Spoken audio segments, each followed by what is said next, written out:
Bonjour Brigitte Lahaie. Bonjour Salia.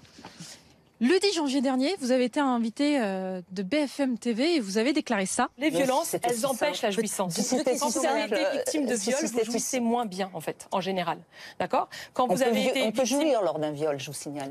Qu'est-ce qui s'est passé après, à la sortie du studio ? Je suis rentrée chez moi, j'avais aucune idée de ce qui pouvait se passer. C'est le lendemain matin, quand j'ai regardé mon téléphone, que j'ai compris l'ampleur des dégâts, si je puis dire. Quand vous la prononcez, est-ce que vous vous rendez compte qu'elle est choquante ? Mais d'abord, je la trouve pas choquante, parce que c'est malheureusement une réalité. J'aurais peut-être dû ajouter, malheureusement, on peut jouir lors d'un viol. Vous avez dû vous excuser, reconnaître qu'en fait la phrase était maladroite. Je me suis pas excusée de l'avoir dit, mais je me suis excusée d'avoir blessé ceux qui n'avaient pas compris ce que j'avais dit. Là, vous pourriez me redire, en fait, on peut jouir d'un viol ?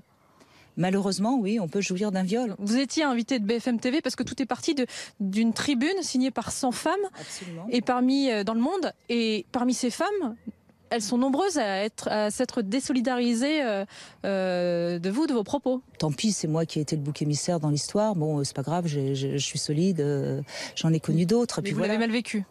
Bien sûr que je l'ai mal vécu. Qui peut vivre bien, à un moment donné, d'être lynché sur les réseaux sociaux ? Est-ce que vous avez reçu du soutien de personnalités pendant cette période-là, avec cette polémique ? J'ai reçu le soutien de tous les gens qui savent le travail que je fais depuis 20 ans. Qu'est-ce que c'est ça, du coup ? C'est le courrier que j'ai reçu depuis la polémique.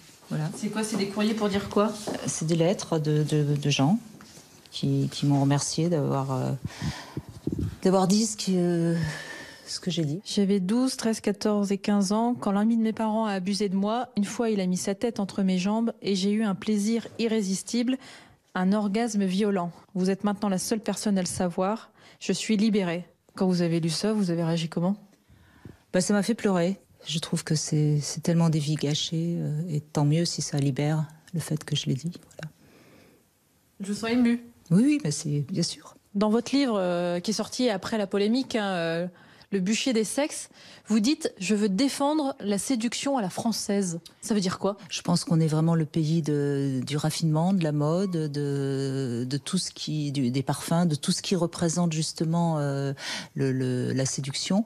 Et il me semble que, quoi qu'on en dise, les femmes aiment être séduites. Alors, il est évident qu'elles n'ont pas envie d'être harcelées, mais la séduction fait partie de nos rapports entre hommes et femmes. Si on est trop sur une sorte de séparation entre les hommes et les femmes, on va perdre tout ce qui fait justement ces valeurs que j'appelle la séduction à la française. Vous, qu'est-ce que vous avez envie de dire aux femmes là qui nous regardent ? Je pense que c'est pas si simple d'être femme, d'être libre et d'être à l'aise dans son corps. Je parle même pas d'être à l'aise dans sa sexualité. Et je crois que c'est un vrai travail qu'on peut faire, mais qu'on ne peut faire qu'avec les hommes. Très souvent, l'homme va être maladroit, mais plus parce qu'il ne le sait pas que pour nous faire du mal. Et c'est donc aussi à nous de les éduquer.